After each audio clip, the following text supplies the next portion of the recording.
Why is the Pentagon rushing a slow, floating city halfway across the world, burning millions of dollars every single day?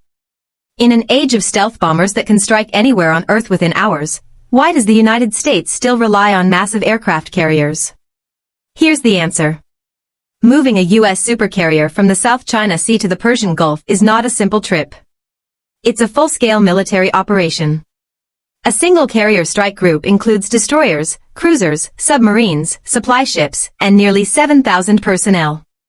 Together, they burn more than $6.5 million per day just to stay operational. So why do it? Because bombers leave. Carriers stay. A bomber can strike a target and return home.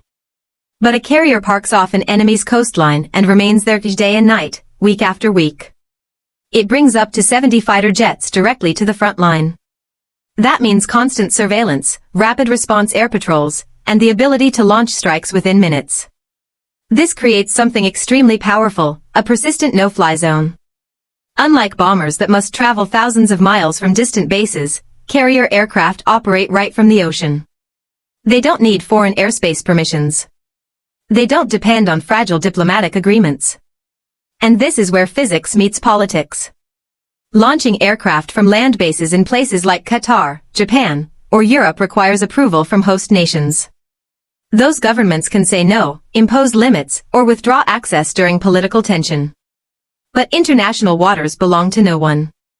A carrier brings American airpower anywhere on the planet without asking permission. Now add another layer. Carrier groups don't operate alone. They integrate with land-based missile systems, satellite surveillance, cyber warfare units, and aerial refueling tankers.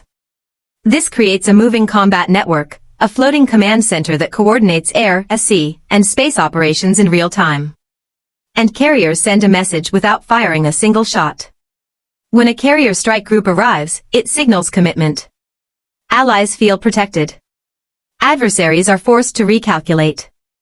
Suddenly, enemy airspace becomes contested, supply routes become vulnerable, and military planning becomes much harder. That psychological pressure is just as powerful as missiles. Yes, carriers are expensive. Yes, they move slowly.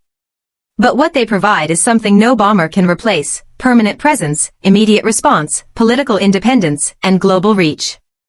That's why, even in the era of hypersonic weapons and stealth aircraft, the floating cities of war still ruled the seas.